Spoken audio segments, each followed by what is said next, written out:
first piece is to review and approve the minutes from October 11th. And I just want to name a small error that was in the agenda item where it said it was from 2013, not 2023. So I'm just going to name that they are the minutes from the last meeting, which of course was 2023, not 2013. I do want to add that. Wait a minute. Where does it say my that? agenda, just in my agenda, Mary, Oh, not okay, in your okay. minutes. Your minutes are great. Okay. Just in my agenda, how I wrote it out, there was a typographical error there. Okay. And then I know there was an issue a little bit with Amy wanting to further clarify just the role of the auditor with one of the forms. So Mary, do you want to sort of encapsulate your thinking about that? Okay, so the way it is, I think it's in it's numbered 3. It reads okay until you get down towards the CP2 form. So I think she wanted to change it to say the auditor has not done that in the last few years, and it is due at the end of this month. Is that okay? Because it was due at the end of at that time. It was due at the end of October. Right. She still has not submitted it, but I can explain more later. So. All right, so I will make the change that says the auditor has not done that in the last few years. Okay. Thank you, Mary. And I think we're going to talk more about it when Amy gets to her part to share out, and she'll be able to share more details at that point. Right. I think in the last meeting when Amy was explaining, in her very gentle way, she just explained straight out what she had been doing, and I think there was a need to highlight a particular part in it, and that wasn't in the tape, so that should come up at this meeting, not be in the minutes. So I'm just going to leave it with that one change, if that's okay. Yeah, I think that sounds good. Okay. Any other concerns or shifts or small errors caught in the minutes that anyone else wants to lift up? Okay. All right. Can I have a motion to approve the minutes with that small change? So moved. Can I have a second? Second. Okay. Okay. And then we'll do a roll call vote. Michael Falsetti? Yes. Chris Goffier? Yes. Meg McGrath-Smith? Yes. Mary Moriarty? Yes. And Maribel Ortiz? Yes. All right, great. Let's move to number 2. And in number 2, it says FY24 projects update on the eligibility applications. And we sort of have 2 things to discuss. One is that we have a late filed application. We have to discuss if we are going to be open to looking at it or not. And then the second piece is just updates on eligibility review based on discussions with the CPA Coalition and the City Solicitor's Office. So the first one is that the church that's on Appleton, this is the one that has been gated off, right, with the fencing because of the, kind of extreme issues they're having with the envelope of the building and the safety of bricks coming down.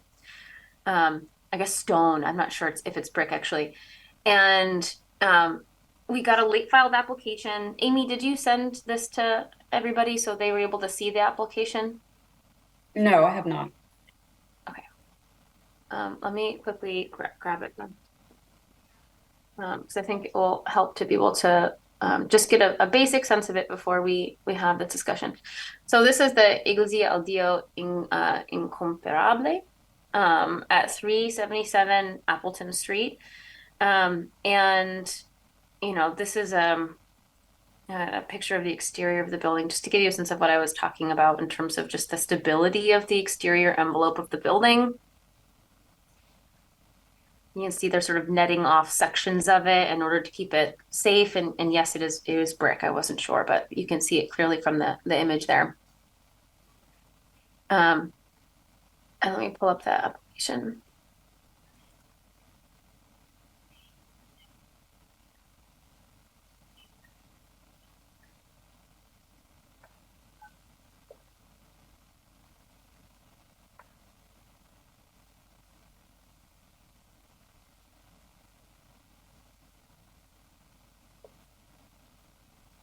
Amy, I'm sorry because I thought that you had sent it before and I'm looking for it now and I'm trying to remember You're who. looking for the form?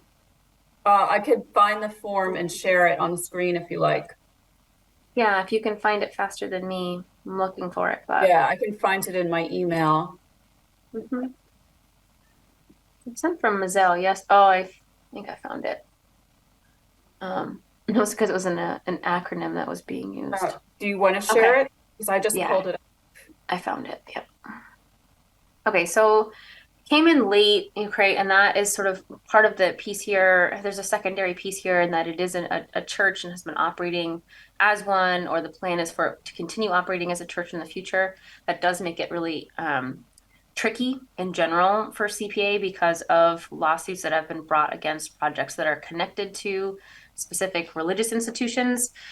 But this was the application that we got. We did just get it. It came outside of the regular application cycle. Says it's the former Second Baptist Church on the City of Holyoke's Historic Inventory and Mass Historical Commission's Macro site. Building is in need of exterior repairs before it can be open to the public for religious and community services. The former ministry served the neighborhood in the apartment blocks and houses surrounding the church. The 1885 building is Romanesque Revival style. The turrets, brownstone string courses, decorative terracotta panels, and denticulated corbels are ornamental to the structure. The interior is fairly simple with beautiful stained glass windows. The building inspector closed the church in 2018 due to falling brownstone blocks from the tower, which came, I think, apparently from a possible lightning strike. Since 2018 and the following COVID shutdowns, the church has lost members and remained closed, but they're still paying taxes as a commercial property. Before 2018, the ministry served 5,000 families monthly, operated religious services for the elderly, for local families, and for the homeless. Meals were served from their kitchen and summer camps arranged. The new pastor, Carlos Alicia, is eager to reopen the building as soon as possible. The tower and the two chimneys and the roof are in need of repair, as well as gutter clean out. The hope is to seal the building envelope before another winter sets in. There's a small chapel where daily services can be held once the building passes occupancy requirements. And the ask was for $125,000. So just to give you a sense of what this was, this also came with a letter from the mayor encouraging us to consider it, and to consider it in the realm of it being for exterior funding, tied to sort of the stability of this neighborhood and just the safety concern of the building itself. So it did, however, come outside of the regular cycle. It came late. So we have to decide as a committee whether or not we are even open to entertaining it because it did come in late and out of the regular cycle. And then even if we do accept it, I do think it's an uphill battle at the building in general because it is largely a religious institution.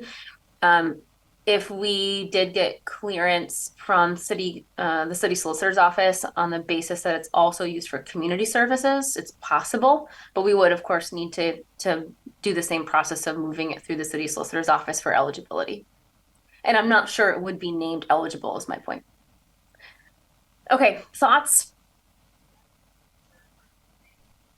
I'd love to hear from the committee around if we want to entertain it, given that it came late. Yeah, Chris, and then Michael. Wait, Michael.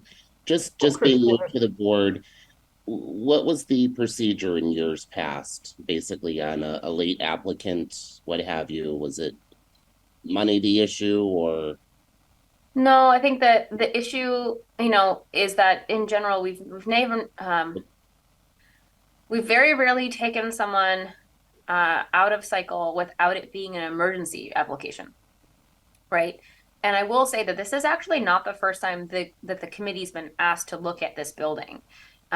We were asked to look at this building, think the first year that I was working with the CPC. So that would have been 5 years ago. And at that time, the city solicitor just said, don't even look at it. Don't consider it. It's a religious institution. It was still operating at that time as a church. And she said, don't even touch it with a 10-foot pole because of the recent community in Massachusetts that had been sued on the basis of CPA funding going to a religious institution. It is a little bit of a different project now, and that it is currently closed. Yes, I mean, I think that's what I'm understanding from the application.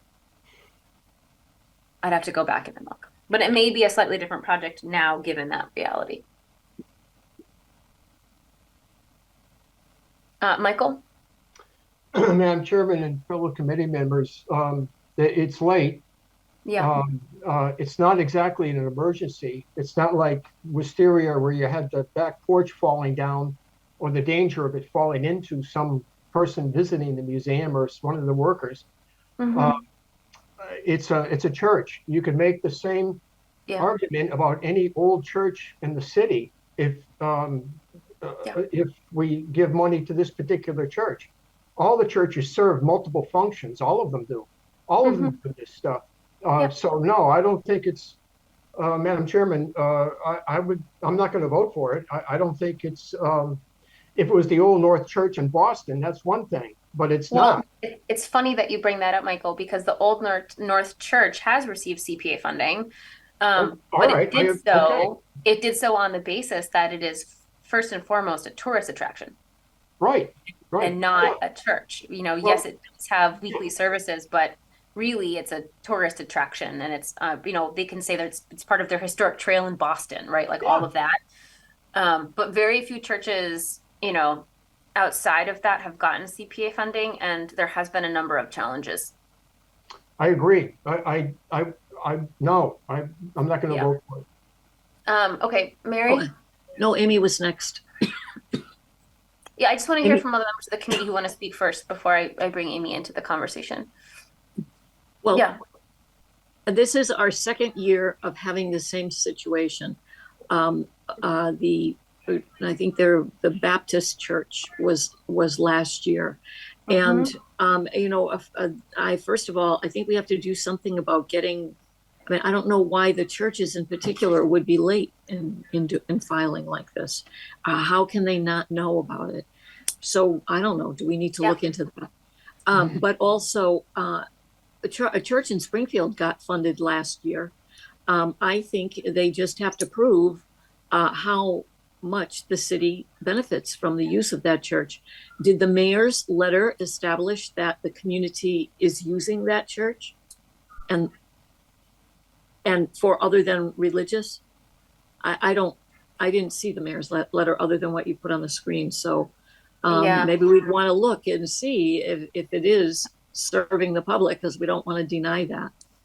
But it is a late file. It's more, it's kind of two issues, right? Like it's do we want to take it on given the nature of the institution?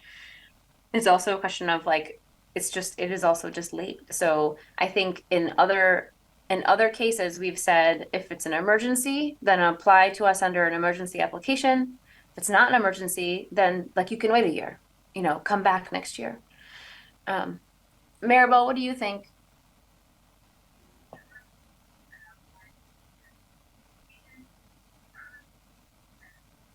I'm not sure. I'm sorry. I mean, it's complex. That's why I'm bringing it up. Like, I didn't think that there was necessarily a simple answer here. But because it's late, we cannot do anything now, or they can? I think we have to decide that, do we want to take it on and, be willing to move it to the city solicitor to see if it's eligible? Or do we want to just tell them it's late? So, do it as an emergency application or come next year. I think if we respond and say that, they are likely to come back to us as an emergency application. Because I think there's that line in the application that clearly states, like, hey, we'd like to stabilize our building before winter. That's the other thing that doesn't make sense. We can't even move that fast, right? Like, Right. even if we somehow took them under advisement as an emergency application and voted on them next month, they wouldn't move to city council. We wouldn't have a contract underway until way into the winter. That means that they won't be able to do anything anyway. Yeah. No. Right.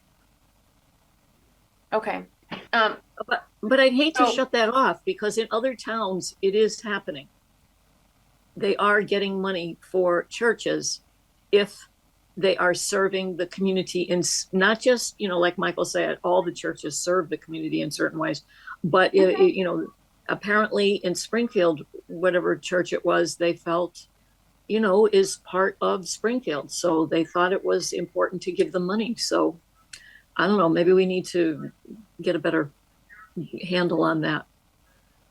Yeah. Well, and also I think Stuart Saginaw at the CPA Coalition always says everything is essentially a local decision. And, you know, you will see state guidance come out and then communities do what they want with that. And in some cases, they're sort of just doing what they want, even if it's against the guidance.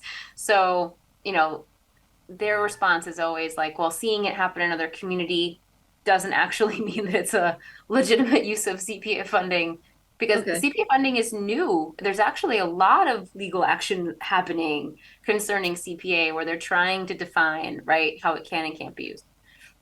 Okay. That being said, though, I do think we have to decide, you know, do we want to accept this even though it's late, or do we want to ask them, hey, submit it as an emergency application if it's an emergency?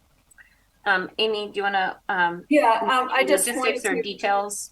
well, I just wanted to provide some background because I did spend an hour talking to that applicant several months ago when they were interested in this. So just for background, I did coach them through the process and tell them, when the application would be out there, and tell them about the website and so forth. So, they were aware. So, and I know all of you, part of your job is going to be right, evaluating the applications for different rubrics. And so I think if an application arrives late, that kind of affects things. Plus, that means that other applicants didn't have as much time to complete that. And we have never accepted late applications before. I mean, yes, emergency applications, but not late ones. So that's a change. So it means, like, if it were to change, then you might have to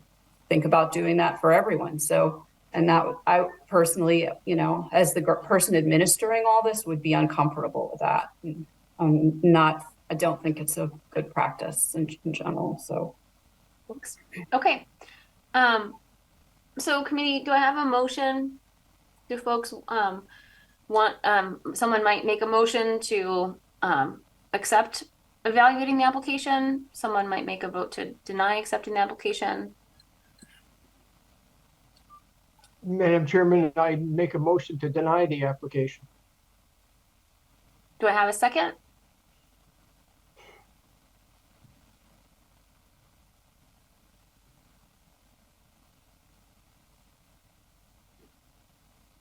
Okay, do I have a different motion? Because if no one will second it, then we don't have a way to move forward with that motion. If they submit an emergency one? If we deny it, then their recourse would be to refile as an emergency application. I'll second. But then I second them. Okay, all right. Any further discussion? Okay, we'll move to a roll call vote. Michael Falsetti, Yes. Chris Gothier, Yes. Meg McGrath-Smith, yes, Mary Moriarty, Yes. and Maribel Ortiz. Yes. Okay. Sorry, I just didn't understand the process of what just happened. So did you say that they can refile it as an emergency? I mean, anyone can at any time. Well, our motion was to deny the application. Okay. Okay, 2, B is updates on eligibility review from the CPA Coalition and the City Solicitor's Office. I will tell you that we've been really frustrated working with the city solicitor's office this time around. There's been a lot of back and forth trying to confirm eligibility, and it's been hard to move it forward. Largely because sometimes there's weeks in between when we ask and when we hear back from something. And so that really pushed eligibility back. There was also a huge issue at one point where the city solicitor's office misunderstood the eligibility around Parks and Rec. Their understanding based on a law from some time ago, or a lawsuit rather from some time ago. I think it was 2016, Amy. There was one lawsuit that had said that based on the original CPA legislation, you could only do rehabilitation work or restoration work in a park if you had in fact initially acquired it with CPA funding, which is not true of most parks in most cities or most communities, right?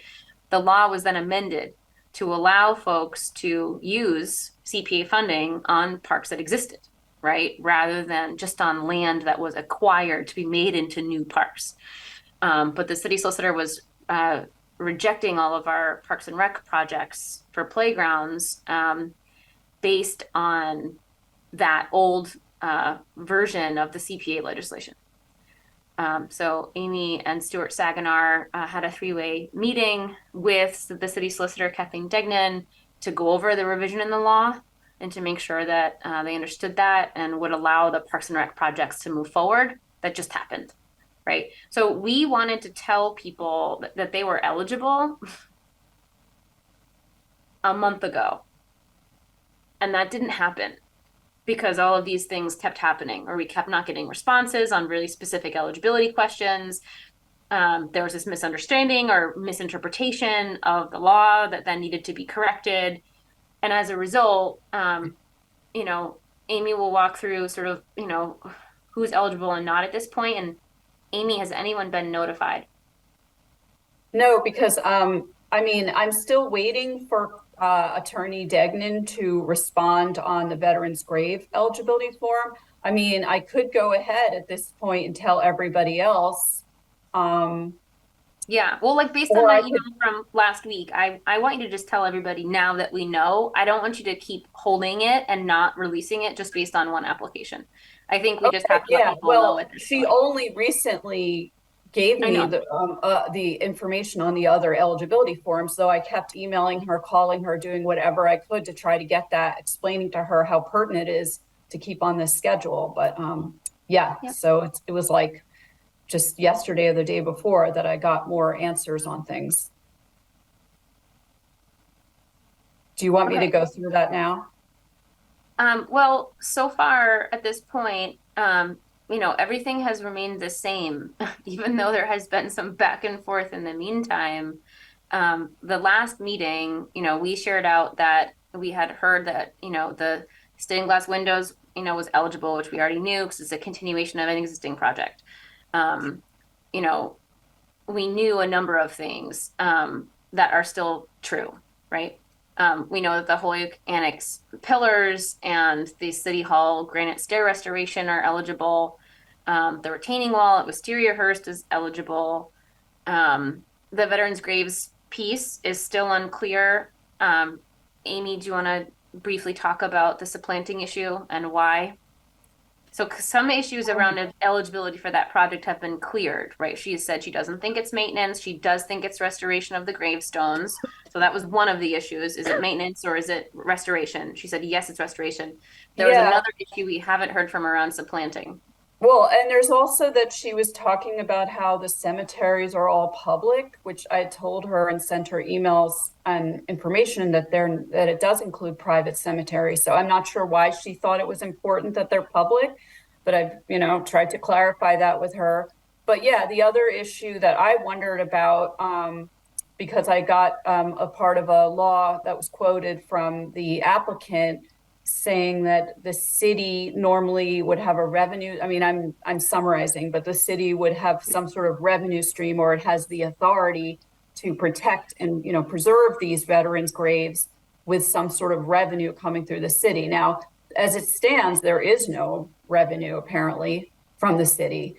So it's kind of tricky to figure out, would it be breaking with no supplanting or would it not? You know, and I did ask Stuart about that, and he said that that might be, I mean, we could just keep asking, Attorney Degnan, or you as the committee could decide how you want to interpret that. I mean, because yes, the city should be doing that, but I don't know, I guess they don't have the It funds. isn't. So that's why it's hard to determine, that's why I've been asking her, but she did not address that question. I think one issue though that I'm wondering about is, and we could ask the clerk, like we could ask Jeffrey, who works with city council, like, have there been any orders filed on it? Like, has the Veterans Commission actually asked city council for this funding and been denied? Or have they just never asked? Because I think if they went in front of city council and said, it's state law that you have to do this, and here's what we need, I just have a hard time believing they wouldn't respond.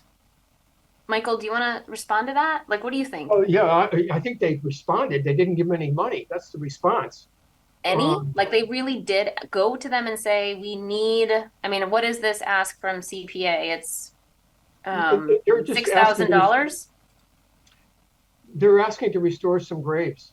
That's what it amounts to. We restored graves before. No, Now, it's whether more it's than state law that. or not, they don't have the fund. The city gave a response. They didn't give them any money historically. They never gave them any money. It was kind of a forgotten obligation, if you will. Well, So- no, I agree, but it is still an obligation. So that's where it's really messy with the supplanting laws. Like, there's legit a state law in the books that says the city has to maintain these graves. Well, Mary, take it up with Madam Chairman, take it up with the mayor and the city council. I mean, it's not us to decide. It's on them. Yeah, It's what kind of money are we talking about anyway? it's not a lot. It's only It's $6,000. $14,575. Oh, wait a minute. Let me make sure I'm No, looking at the It's correct one. 6,000. You're looking at this I think I'm looking merry-go-round. at the wrong. Oh, that's so weird. It's 6,000. You're looking at the merry-go-round, Damien. Yeah, I realize that at this point. I don't know why it says veteran. Okay, it's $6,000. Look, it's not a lot of money, and it's for a good cause. I mean, if you want to have that debate, tell the mayor and the city council to debate Yeah. it. It's not. Well, no, but for us to that's decide. actually what I think we should tell them to do. Like, I think that we need to tell them that they just need Chairman, to we're make gonna an get order to nowhere. city council. As I said before, they gave their answer. They never gave them any money. There's your answer. Look, it's Well- $6,000. Let's help this. It's for graves. I For- think this for is veterans. why we need the city solicitor to look at the law. It's not that clear that the city is required to do it, but just that they can get funds from it. I don't know if they're required to, but so that's why I've been asking the city solicitor for her response. The mayor tell you, no, I don't care if it's required or not. I don't have the money. I'm not giving you the money. End of story. I mean, it's not for us to decide. It's $6,000. It's a worthy cause. We're not debating value or worth, Mm. right? It doesn't matter how little or how much it is if it's not eligible. So we just need more clarity on eligibility around supplanting. And as soon as the city solicitor, again, has not gotten back to us on this one project. As soon as they get back to us and say it's eligible, sure, but we still have to wait for that Okay. answer. What was your answer? So that piece is still in flux. The Parks and Recs restoration, yes, it's eligible if the Holyoke Historic Commission rules that the stadium plaques are of historic significance to Holyoke. She did, confirm that it wasn't maintenance, it was in fact restoration. So that's a good thing. And then it just has to go to the Holyoke Historic Commission. We have to see what they say. The stirrups for the merry-go-round horses were found eligible. And Amy, what was the note that's here about the iron fence around the World War II monument? That one is not eligible because it's maintenance. Wait, so who made that recommendation? I did, Mary. No, I mean, Go ahead. no, I mean, who made the recommendation that it is not eligible? The city Attorney solicitor Maggie. determined all of the eligibility. Who? The city solicitor determined a final eligibility on everything. So like Okay. what we were doing was saying, Amy did the initial research, reached out to the CPA coalition, figured out anything that seemed sticky, and then emailed everything with like, here is this project, here are the questions we have about this. And then the city solicitor had to make the final call. Okay. In terms of open space and recreation, the YMCA project is eligible. The Jones Point Park Phase 1 is eligible. The Holyoke Canoe Club dock is not eligible because it's private and not open to the public. The same was true for the others. Also because we're only allowed to work on outdoor recreational assets and not inside ones. And that one of their applications was for building electrical and plumbing. And then another one was for similar. It was installation of a fire suppression and security system. And again, it's only allowed, for outdoor recreational assets. So that was not considered eligible by the city solicitor. For housing, we have the Appleton Mill redevelopment. This is the one on 216 Appleton, the old Far Alpaca Mill. That one is eligible for affordable housing, and so is Library Commons 2, which of course we knew was eligible because this is them returning and asking for a second sum of funding for that. Okay, so that's where we stand. And Amy, if you can get eligibility to folks as soon as possible, and it's okay to email the folks at the Veterans Administration or the War Memorial Commission and say, we are waiting for, Kathy Duggan's response on the following, and CC her on it so she sees. We're trying to communicate with the applicants and we're waiting for your feedback. Okay. Okay. All right, let's move to updates on past projects. Amy, do you have any update on the MIFA mural project that you want to give? Yeah, I know you did get a the only response. thing is they are pressing us now for the full disbursement of their award. And they did complete a quarterly report, which, was not done at the time, earlier, but they did it when I asked them. I think I sent that to everyone, but work has been, one mural is complete and work has been done on both, but the second mural is not completed. So the question is whether to release the full award at this point, because they have apparently, expended enough to cover that, reach the full award, but the murals are not complete, or one of them is not. There's two pieces of emails I want to read to you. So we got an email from Dawn. Actually, I'm not sure if, it was Fleur Kuda, their administrative assistant, and it said, the completed scope so far is that, all of the murals, the 2 murals, which means the 8 sections, have been cleaned, mold eradicated, and stabilized. All of the victory mural sections have been lined, and all in painting has been completed. One of those sections is what is on display at Wistariahurst. Scope to be completed includes finishing treatment on the remaining 2 sections of the war mural, right? Which means that 6 of the 8 have been completed. So 2 sections of the war memorial need to be finished for lining and end painting. And then they're completing, moving forward with completing the last bit of work with the murals. We're ordering the remainder of the required materials this week.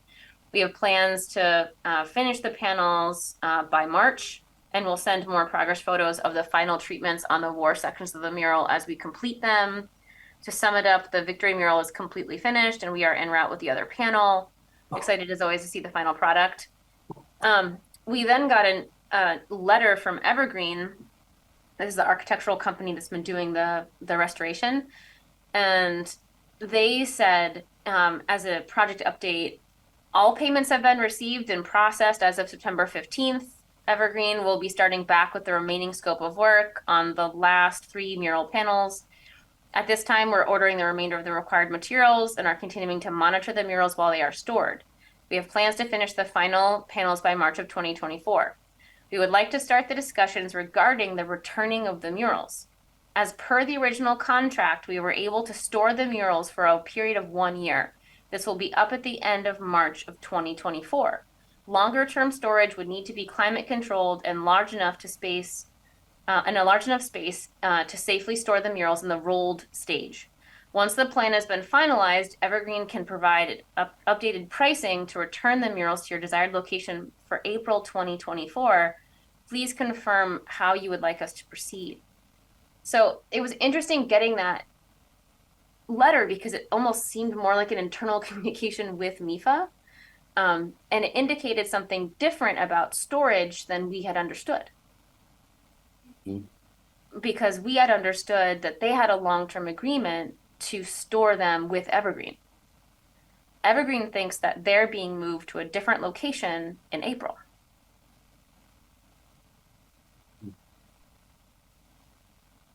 So I just think, you know, we need to make sure that we follow up on this conversation with MIFA. So I think two things came out of this line of communication that I just want to bring up to the committee. One is we have to decide, are we at this point solid with doing the final disbursement, given that they've made significant progress towards the completion of these murals. And it sounds like, you know, it's 2 to 3 mural panels they're finishing.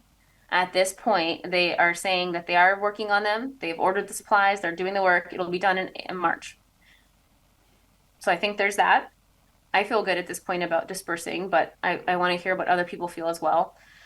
And then the second piece is I do think that we should reach back out and talk to them about then what is the storage situation. So thoughts about disbursement, thoughts about storage. Where are you at, Michael? Well, I agree, Madam Chairman. I would give them the money to finish the project. As far as storing, I thought that MIFA was going to store it or assume that I understood it that they would take care of the storage for a year. And then the mayor and the city council would have to decide where and how they intended to store it. That's how I understood it.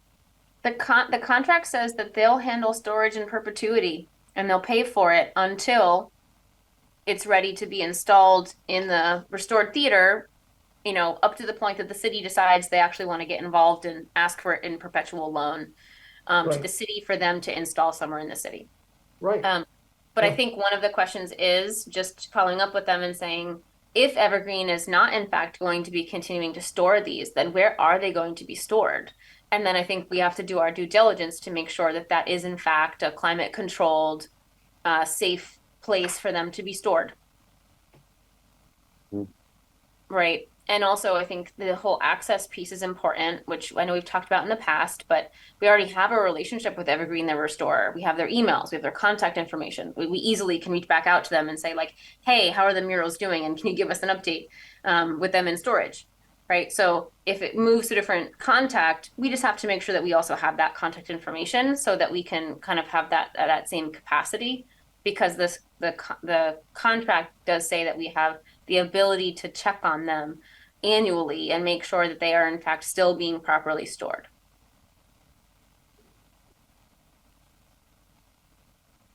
Okay. Any thoughts? And are we okay with disbursement at this point?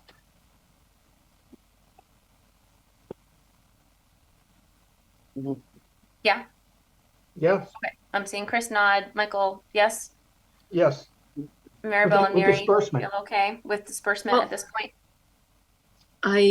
I don't know. I thought we were not supposed to disperse until everything was all done, but I don't think that we didn't say that it had to be fully done. It's just that at the time that they had asked for disbursement, we hadn't gotten any update on how much had been done. We didn't have any progress photos. We had like no evidence that work had been done. So I think there was a little bit of like, because you were weirdly in between the windows and hadn't submitted a quarterly report, we just were kind of flying blind. So I think it's, you know, now that we have that progress report, right? I think that we do have information. I will say that I know Amy, I don't know if it was last meeting or the week before, or the meeting before, did say that she was hoping that we would institute a policy of keeping back the last 10% until the entire project was done and the CPA mural sign had been installed. And we did not vote on that. So that's another thought on if we want to keep back the last 10% of projects until they've completed it. Yes, Was Mary? that the original, Madam Chairman, was that the original contract, holding off 10% until the project is done? No, it's not in the contract. No, sorry? so I don't know how we could do it now. Right. No, it's I not in the don't- contract. Yeah, Yeah. forget that. For now, Yeah. forget it, but I think that maybe for every new one, that would be a great idea. Yes, right. It could be in the new contracts that we develop for this cycle. I agree. Mary? Amy? I just wanted to respond to what Mary was saying, because I just wanted to point out that what makes this project unique is, not only the fact that it's not completed, but usually what happens, just so you know what's typical, is I get more than one invoice for a project, unless it's a very simple project or it's totally complete. So I'm sort of hearing, okay, this is what was done, and here's the ask, the invoice, and then I process that. But in this case, yeah, it's different in that way, because I didn't get any other invoices until this one, and the project is not complete. So that's what makes it a little bit, different from others, just so people understand. All right. All right. So I'm hearing that it's okay to move forward with disbursement. Mhm. And then, Yes. okay, the next project is the Jones Point Park Master Plan. Do you need a motion for that? No, it's following our regular disbursement policies. So I Oh, don't think we okay. need a All right. vote for it. But It was more that we just paused because it was so odd that, they had fallen weirdly in time blocks and had not given us a quarterly report or other invoices before they asked for the full disbursement, that we brought it to the committee two Okay. meetings ago. So yeah, no, I don't think we need a vote for it. Amy, a last detail? But I'm assuming you want me to follow up with them on the questions you raised about the storage and so forth. Yeah, but that's separate from the disbursement issue. Right. I just want to make sure I'm understanding what you want to do, Yes. what everyone wants to do. Yeah, I think that makes sense. Okay, for Jones Point Park, for the master plan meeting, so the first one was 2 weeks ago, and it was the Jones Point Park master plan meeting was in the Ian White Library. It was well attended. I think that we probably had 16 people who came, maybe a few more, and Tie and Bond is the company that was hired by Parks and Rec to do this planning. And they did a really nice job of sharing the boundaries of the park as they understand them. And it is much wider than, of course, the mode area in the middle there. And sharing some possible, outcomes and sharing some different ideas. And then folks at different tables had a map of the park and had sticky notes so they could put in, like, we really wish this was here, or we're concerned about this area there, or we want lighting, or we don't want lighting, or we'd like a pavilion, or, there were definitely some things that rose to the top. And I did a Facebook post related to that from the CPA page to capture it. Most people, very much want to see that it remains wooded. Folks like the idea of sort of having an improved entrance that's more formal, that maybe has landscaping, new fencing, and extending parking down in front. So there's more parking that will really suit especially the needs of the Holyoke youth soccer that happens there on the weekends, versus a lot of cars kind of like backing up through the neighborhoods and causing difficulties with passing through kind of smaller streetways where there's cars kind of parking on both sides of the street, and suddenly the streets are more sort of one lane. Folks like the idea of walking paths. A lot of folks who came regularly walk on the paths that are already back there, and talked about wanting to keep some of the paths the same. And then the one that goes down and that kind of leads you across the railroad tracks, folks like the idea of it kind of not necessarily rerouting you, but it being made into a loop trail that wasn't just kind of like out to the railroad tracks and back, but really did sort of loop back around and potentially connected to the other trails, so that it could be more of a kind of a walking experience. And then there were other, really wanting to keep the soccer field, but wanting to orient it north-south because it's better for playing, and kind of building in children's play elements around it. Some folks really like the idea of there being one area that was fenced in, especially for the really little kids. Other folks like the idea of there being different play elements and potentially natural play elements in different spots around the field, because it's often used by Holyoke Youth Soccer and the older siblings are playing on the field. It would be nice to have other like little spots for kids to play. So we looked at natural elements like kind of, those like jumping stumps, right? Could be one of the elements, or kind of like a balance beam of wood, right? Like just different simple natural elements that, kids could be playing on while they're kind of around the sidelines of their older siblings. So that was something that they looked at.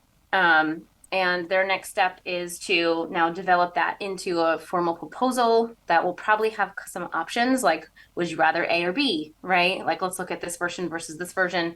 They're going to bring that to a second meeting on the 15th, which is a week from today. Would love for as many of you as possible to come to it. It'll be from 5:30 to 6:30 in the Ian White Library again. And just looking for as much public feedback as possible, so folks are happy with what gets put forward as a potential stage one. And stage one of that is what has been put in for eligibility under Parks and Rec for CPA. Any questions about that? Okay. All right. Any other updates on other projects, Amy? Well, you had Wright Block here. The last I heard of this was that the deed restriction was completed and that they were all set to sign it and have Attorney Degnan notarize. So I just emailed him to ask if that's happened. You also have Wisteria. Oh, It's in the process. We're still waiting for the paperwork and setting up a time with Attorney Degnan. Okay. Yes, it's in the works. Great. Thank you, Chris. And then you had Wistariahurst. I'm not sure which one you meant, but I know I have received invoices for the porch repair work, so that is happening. And then other things, Daybrook acquisition is moving forward. No, the Wistariahurst piece, Amy, was has it moved to the trellis piece that we had to shift for the scope of work? Oh, okay, yeah. Well, have you heard back from Jeffrey around if that has been put on the city council agenda? I'm assuming it has. I mean, I sent that on to the proper people, but I don't know if they've met yet. Okay, so I'll follow up on that and I'll see if I can get the outcome to the CPA by the next meeting. Okay, Daybrook, Yoni had sent an email earlier today, Yoni Gagor, the Director of Sustainability and Conservation. And he had said, we're moving forward to the Daybrook land acquisition. We determined that it will be necessary to do a title exam and genealogy search for a probate in order to verify that David Weiss is indeed the sole heir who would be purchasing the property from. A description of the scope of genealogy services is attached.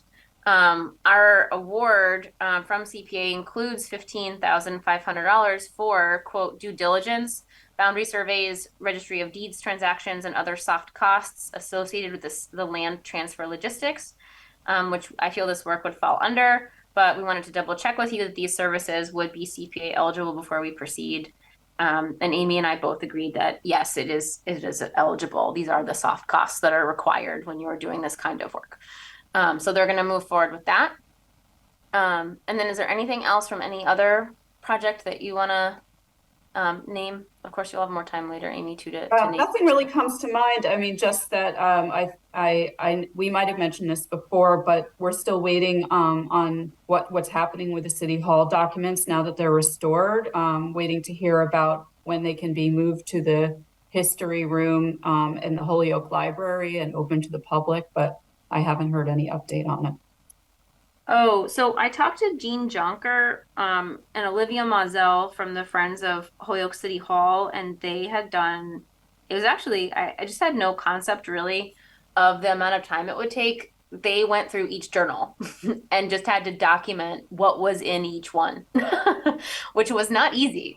Because there was a lot of documents and they had to go through each one and then categorize them because they knew some of them, but there was a lot that they hadn't been able to even get to because they were so molded and kind of disturbed. They were afraid they would open them and they would literally just like crack and dissolve.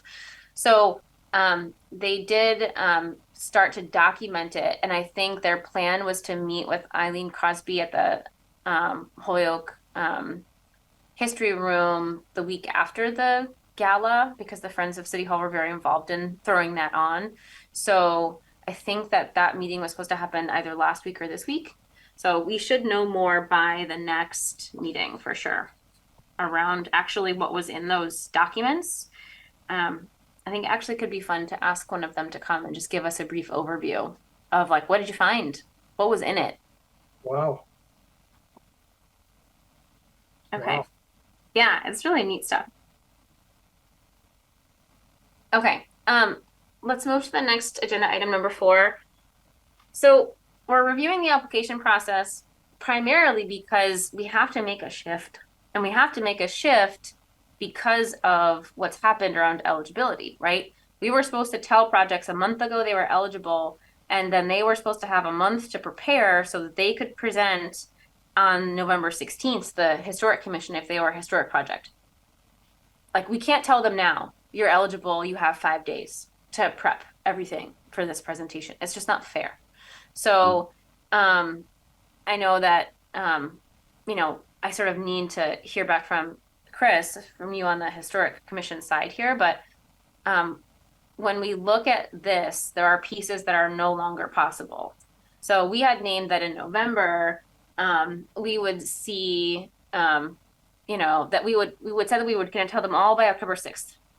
We're really going to be telling them by November 9th, right, about their eligibility. And then they can't really attend the November Historic Commission meeting. So they'll instead be looking at the December meeting. When is your December Historic Commission meeting? Unless that is you choose to have, like, for example, a different meeting or like an additional meeting.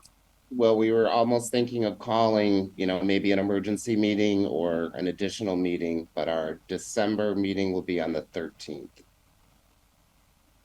Okay. So I guess that's my question, Chris, is just looking at this. We generally have required that they turn them in by mid-December, yes? Yes. The full Yeah. application? Mm-hmm. Amy, do you know when we required the full application last year? Not offhand, but I think it was similar to what you have here. So, and that's because it takes us at least 2 weeks, maybe 3, right? For us to like be familiar with the applications before we go into the, the public meetings, that we have familiarized ourselves enough with the applications that we know what questions to ask before the public meetings in January. And we have 2 that we've decided on in January. Mm. So then, yes, maybe it does make sense to call an extra meeting. Okay. When would that be, Chris? Like, would you put it at the... Well, our historic meeting is Monday, and you are on the agenda to basically talk about, this issue. I don't know the legalities of calling a meeting. I don't know what we need to do to advertise time or give time, but I can certainly report back to you on Monday. Yeah. Like, I wonder if you could call a special meeting. Yes. Yeah. The last week in November. Last week of November. Okay. So that it would give them time to complete the full application by, and maybe we push the final application deadline from mid-December to like the 22nd. So it's sort of, the end of December. Yeah. Okay. How does that sound, Amy and Chris? Yes, for me. I just want to say, Okay, because I'm not going to be able to contact them with the new with the application and the eligibility determination till Monday of next week. So yeah, they should have at least, they should be given at least a month, Mhm. 1, 2, 3, to complete the application. Yeah, I well, so guess- they would be presenting to the Historic Commission 2 weeks after hearing about eligibility. Okay, And then they would have 1, 2, 3 full weeks to prepare the application. I think that's as 3 good as we weeks. can do, given the Okay. compressed timeline that we're working in, and still be thoughtful, and make it The manageable. problem with it is that there are a lot of holidays in there. Maybe it's not a problem, but there are holidays, there's Thanksgiving and all that. So, and normally we do give at least 4 weeks, and sometimes we've even extended it. So you're Yeah. saying that they should submit it by the end of November? No, they would present to the Historic Commission Right. November 27. Oh, November 27th.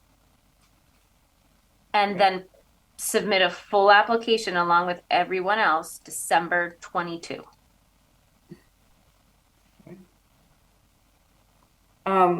Why not give them, oh, I see, December 22. Okay.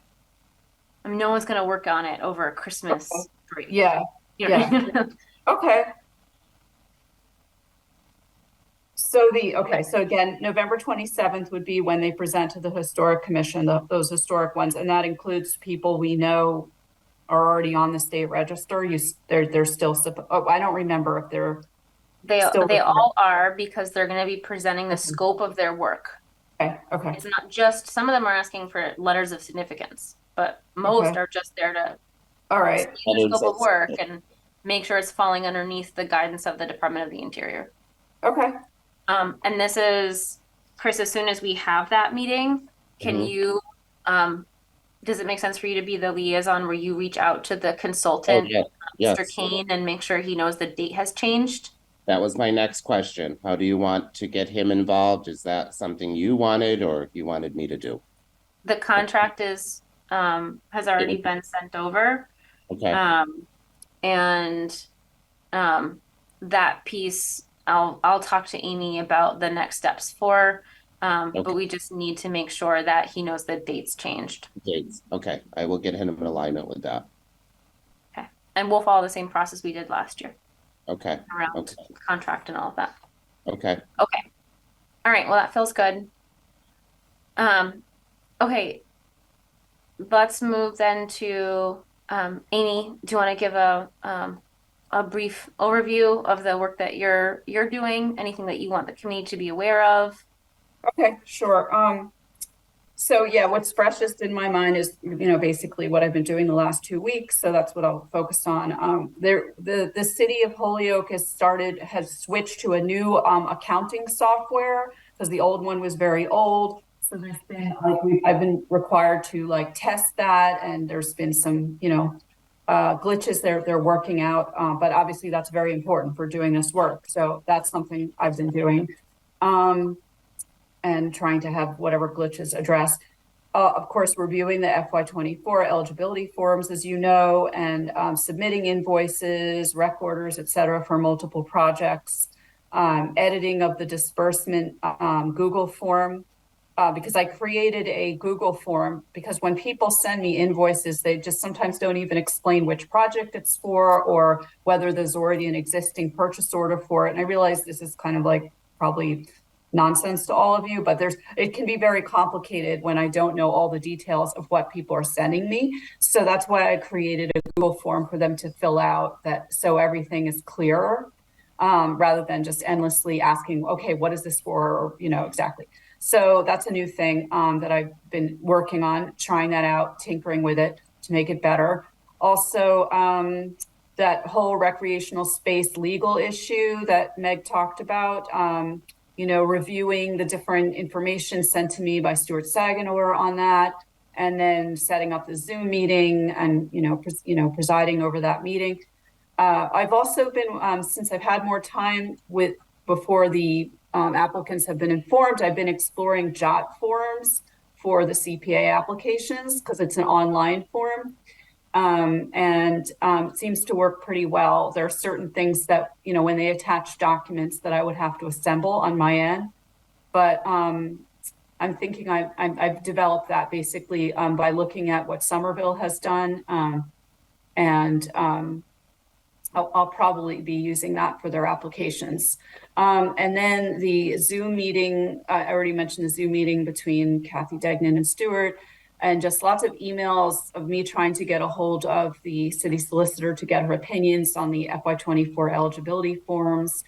And also there was a little issue. Well, I don't have to go through everything, but there was a lot of things like the CPA Coalition didn't get our dues payment, though I had put that in. So I had to kind of track that, and found that yes, the check was cut. They did receive it.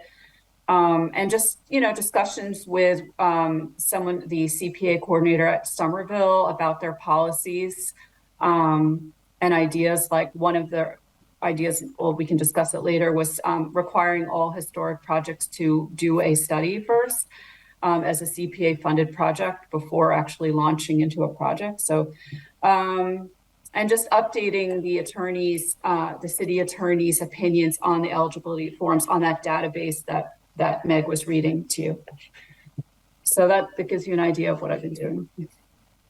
Oh, and then you had wanted me to mention about the CP2 forms. But Daniel, the budget consultant, and I have been waiting for, and this is like at least a month ago that we had back and forth with the auditor, and I think we even met with her through Zoom about submitting the CP2 forms to the Department of Revenue. And it's necessary for us to be able to project the FY25 budget, because we need to know how much money is actually in the account. But what she said is they have not closed the books yet for FY23, and the form is late. And I've tried to ask her, well, when do you think it will be done? So we're sort of in just a holding pattern, waiting for that to be done. She seems kind of unsure how to do it, but it's really in her wheelhouse. So we're hoping it gets done soon so we can move forward. Mm-hmm. Yeah. Okay. The historic projects piece, so you're thinking, so this came from you going to one of your, I'm forgetting the name of it, but it's where you meet with other staffers across the Commonwealth of other CPAs. Yeah, it's a peer networking meeting for other CPA managers from other cities and towns. And we share best practices and things that we're working on. Yeah. So the best practice that was shared was from what community? Somerville. Yes. Okay. And actually Roberta Cameron was hired by the city of Holyoke and helped develop, the initial plan and other things for Holyoke. So she's kind of very aware of this. And and so they found that, there's so many, you can run into so many roadblocks and issues with being in keeping with the historic standards. If you just launch yourself into a project without knowing, what really would be in keeping with the standards. So that's why they now require that all the historic projects start by asking for funds to fund a study. And that way, they get somebody who's really trained with a background in, historic preservation to do the study. And then they can advance. It's kind of like with what you did, Mike, with the Lady Liberty and Veterans Park. Do a study first. People advised you, I think, from the city that a study would be valuable because then you could base the actual project on what the study said and not, waste money or do something incorrectly that's not in keeping with the standards. So this, struck me as a really good idea for the committee to consider. Yeah, I mean, unless there's already a study that exists. I think that's definitely true of bigger projects in particular, right? If someone came to us and said, we want to restore this entire building, it's also different too, because folks are in different stages when they come to us. Sometimes we're at the very beginning of a project and we're just trying to figure out, is it doable? Or what would it mean to do this work? sometimes we're jumping in on a project where they already have a general manager, right? They have construction plans. They've already Right. moved forward. They have a consultant, right? So I think it's an interesting idea, and I think we've used studies in some places like the Pulaski Park wall restoration or the Lady Liberty statue, but we have not used them universally. Um, Well, so we'd have yeah, to talk more as a committee about just the pros and cons of making it sort of a sweeping policy to require it of all historic projects. I So do thank want you to for bringing mention it to us. that the city solicitor did really rely heavily on the engineering study, I think, for the Girls Inc. program project to make her decision. And she at that point said it's really important to have a study like that, especially like you said, a big project. Yep. So, and yeah, there may be projects of people who apply who already have had a study done, so that's great. But when they haven't, that's where it could be problematic. Well, I think one of the things that we're doing is a stopgap that, because some projects, right, are huge, right? But for others, if it's, we're asking for $10,000, the cost of a study, right, before you then do that work, then really increases the cost of the project.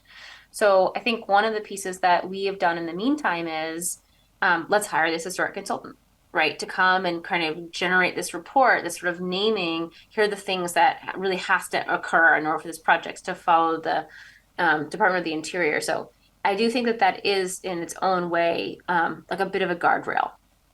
It's a layer that helps our city solicitor to know the work that's being done, and also sort of helps the applicant to understand the scope of their work and if it really does satisfy the Department of the Interior standards. Okay, interesting. All right, we're moving into other.